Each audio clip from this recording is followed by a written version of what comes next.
This is training module number 3, specifically wedding protocol. We're going to start wedding protocol out with kind of your introduction to the event, or your introduction that you would typically do before the bride and groom arrive. This is the kind of that early evening kind of cocktail hour. Gives you a chance to kind of make a connection with the guests, gets them to know you, and it also kind of orients the guests to kind of the rest of the evening. Typically during that first introduction, or that first kind of welcoming, you'd like to welcome everyone to the wedding reception of John and Sally. At that point, you might want to point out to people, if it's not obvious, where the restrooms are. You might want to point out to them where the gift table is. If the bar is open, you might want to point out to them that they can go ahead and help themselves to a drink. Maybe at that point, hors d'oeuvres are out. You can point to them, where the hors d'oeuvres are. You'd also want to introduce yourself, your company name. Some other things that you may want to do is let them know that you've brought out over 80 years worth of music and you're open to music requests. So if anybody has a music request, they can write it down and bring it up to you at the DJ stand. You'd be happy to kind of try to play it for them. All those things are important, and people like to hear that just kind of hear the voice of the DJ, and they also like to hear that the DJ is willing to play requests. So by telling them right out from the beginning of the evening, as soon as you can kind of conclude that welcoming, kind of let them know what to expect next. And do that throughout the evening. Keep people informed as to what's going on. Letting them know, once those, we do those introductions, we're going to go into the toast. As dinner's going on, let people know that as soon as dinner's over, we're going to be doing some formal dances. Communicate with your guests throughout the evening. That way they don't find a reason, well, nothing seems to be going on right now, I'm going to take off. If you let them know throughout the evening what's coming next, they're going to wait and see what comes next. That way you'll keep your crowd, you'll have a much better time with your event as well. A couple of things, when your wedding party does arrive, you're going to want to meet them out in the hallway, and usually somebody will come in. Mom's got a phone call, or maybe one of the bridesmaids ran into the hall to let you know that they've arrived. As soon as they arrive, grab your list that has all their names. Also a good idea to grab a pen, run out to the hallway, and meet your wedding party out there. A couple of things you want to do once you meet them out there. Line them up the way that they will be actually introduced. So if they're coming in as pairs, which is typically the way, first bride, or no, take that back, first bridesmaid, first groomsman, second, third, fourth, fifth, and line them all up. Obviously with your maid of honor and best man at the end of the line, and then at the very, very end is going to be your bride and your groom.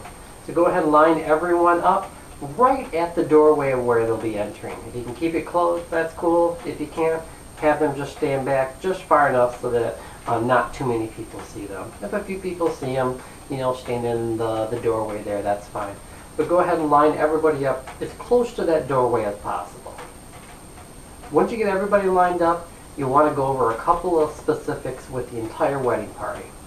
Number one, let them know that they are to wait to go through that doorway until they hear their names. Tell them that again, you need to wait to walk out and make your way into the room. They know that they can dance on the way in. Make it look fun. There's going to be people videotaping, watching, laughing, taking pictures. So let them know they can dance. Tell the bridesmaids they can put those bouquets up in the air.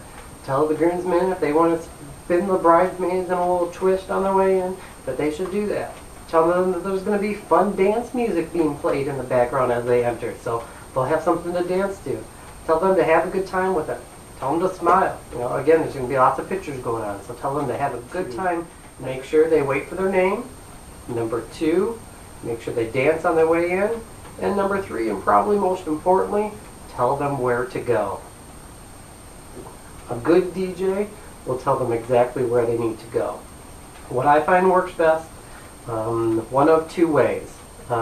Either have the entire wedding party make their way directly to their seats. You know, if it's a head table, that's fine. If they're just seated, you know, throughout the place, that's fine. Tell them, you know, if they are gonna, you know, go to the head table, tell them where the head table is in the room. Give them specifics. Say, you know, when you walk into the room, the head table will be on the left on the far wall. Or the head table is going to be on the back wall. You'll see it all the way in the back. Cross the dance floor. Keep on walking. You'll see the head table back there. Make sure you tell them where to go. Most of them have not been in the room yet. And if they have, they don't remember where the head table is. You don't want them to walk part way in and get caught off guard and not know where to go. Because then you're going to have to tell them where to go and it's going to look really goofy. So tell them where to go. A couple of other things, you know, to kind of keep in mind when it comes to that grand entrance is if they are going to go directly to their seats, it might be a better idea to. One other thing to kind of keep in mind, just a kind of small little detail, if the bride and groom are doing their cake cutting right after that grand entrance or quote unquote before dinner, then you might want to have the entire wedding party walk straight to the head table and sit down. That's cool. But have the bride and groom walk straight to the cake. That way you can go right into that cake cutting and then have the bride and groom sit down to kind of move into the toast for the evening. So if you do know that you're doing the cake cutting before dinner, one nice little way to do that is have them go straight to the cake. Again, making sure the bride and groom know exactly to doing that grand entrance. Before doing the grand entrance, I think it's always a good idea to ask the crowd to put their hands together. Let's hear it for the wedding party, even before you bring them in. Have them put their hands together, say, you know, they can't hear you out there in the hallway. Let's hear it for that wedding party and our bride and groom. Try to get the crowd a little bit warmed up before you bring them in. A couple of other things to kind of keep in mind is typically you would want that background music or that grand entrance music down to 0 until after you've made that first announcement. As soon as you announce the first couple from the wedding party, then go ahead, bring that music up as they're walking in, play the music, play the music, play the music. As soon as they've made their way just about to the seats, go ahead and fade that music down and make your next introduction. That usually goes over the best, and kind of using that technique. Another thing to keep in mind, if you are going to be introducing the parents, typically we would just introduce the parents right in the room. I would say something to the effect of, okay, ladies and gentlemen, before we bring our wedding party in along with our bride and our groom this evening, we would just like to acknowledge the parents. We would like for the groom's parents to stand up. Mr. and Mrs. Smith, let's hear it for them. There they are, right over on the other side of the hall. Please stand up, clap, clap, clap. Cool. Introduce the bride's parents. Most of the time, when it comes to wedding receptions, people don't do them as often as we do. So they don't know when they're supposed to clap. They don't know, you know, if it's appropriate. You need to direct the guests as to what they should be doing, what they should be expecting, that kind of thing. So after every one of those introductions, make sure you request applause. And then once everyone's come in, you got the entire wedding party, everybody's all together, bride and groom's out there. Again, request applause one more time. Go ahead and let everybody sit down, and typically, you know, at that point we kind of move into our toasts and whatnot. Speaking of toasts, one thing that I found that a lot of DJs don't look into before moving into the toast are two very, very important things. Probably the most important things. Does the wedding party, along with the guests, all have a drink?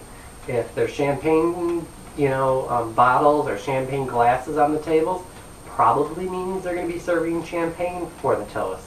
You might want to check to make sure that the hall staff has poured that champagne, or that champagne is out on the table and the corks have been opened. Make sure that before you start the toast, the champagne or whatever drink is kind of set and ready to go. That's number one. So before you start the toast, make sure the champagne is ready to go. If there is no champagne, just make sure your wedding party at least has something to drink. You might need to, if they've just sat down from that grand entrance, you might need to give them 10-15 minutes to go to the bar and get something to drink, so they have something to drink during that toast. Number two, I find it to be a very good idea to make sure that before you do the toast for the evening, that the dinner service is set and ready to go. It's very awkward to get done with those toasts, be ready to move into dinner, because that's typically what we do. We would do our toast, we would do our blessing, and then we'd move into dinner. It would be very awkward to get everybody seated, do the toast, do the blessing, and the hall staff has another 30 minutes of food preparation. Who's going to look bad, the hall staff or the DJ? Probably the DJ. So again, before you do the toast, verify two things. Verify everybody's got something to drink, and number two, make sure that the hall staff has that meal service set and ready to go.